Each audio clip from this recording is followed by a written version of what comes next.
We're back, Shelley Winter Show. We're in the studio with gubernatorial candidate Rick Jackson. Mr. Jackson, before we went to break, I asked you, how would you fix health care? You just explained the problems in health care. How would you fix it for Georgians? Well, first of all, there's a lot of unnecessary frictional cost in health care, number one. Number two, by eliminating a lot of the middle people in the supply chain, insurance companies are taking too much out of the equation. Technology will eliminate a lot of the unnecessary work there. There is perverse financial incentives. So as an example, in a free market society, you have a buyer that knows what they're going to pay and a seller that knows what the cost is. Healthcare, you don't have that. The buyer's the patient. They have no idea what it's going to cost until they get a bill. And the seller, the doctor, doesn't know what it costs either. It's one of the most bizarre situations. So when you add some transparency on pricing, options, and so forth, and you add technology that eliminates and streamlines all of these systems and so forth, it's a very complicated system. There's nobody in the United States. As I said before, if we don't have the most cost-effective health care system in the United States, I will quit. I know that I can solve You mean this we, problem. Georgia? Yeah, absolutely. If Georgia doesn't have, I know we can't wait on the feds to solve the health care. We've been waiting. It's not going to happen. Right. But we can do it in Georgia.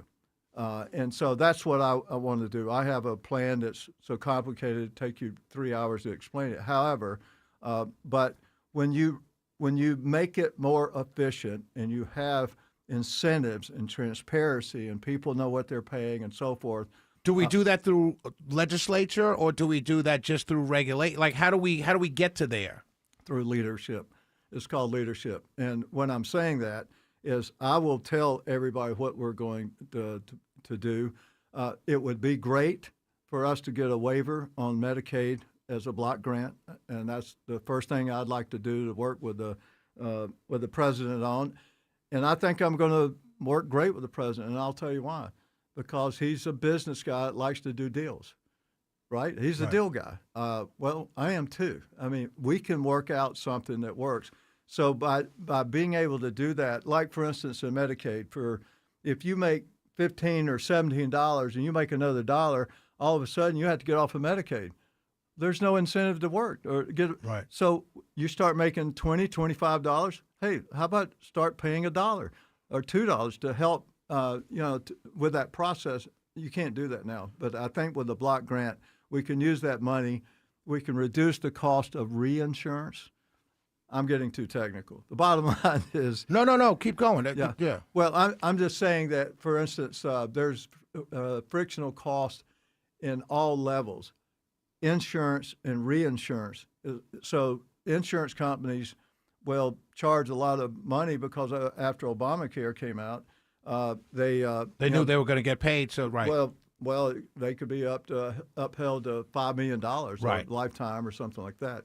One of the bizarre things that came out of Obamacare, I was talking to the CEO of Blue Cross Blue Shield when it came out, and I was on the DCH board here during that time for Governor Deal.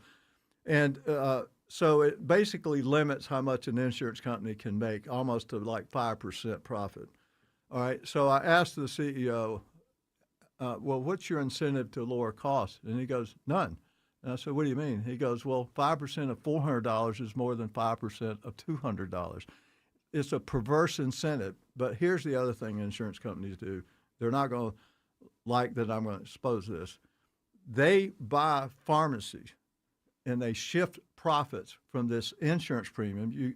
85% has to go for payment of patients. They shift that cost over to their own pharmacy. It's a way of shifting dollars.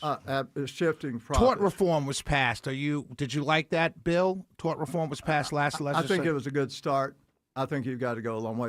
And that's a business issue, which would lower costs for everybody from that standpoint. But I think it needs to go a lot more. Well, we're in the studio with gubernatorial candidate Rick Jackson. I want you, we're getting ready to go to break, going to continue this interview.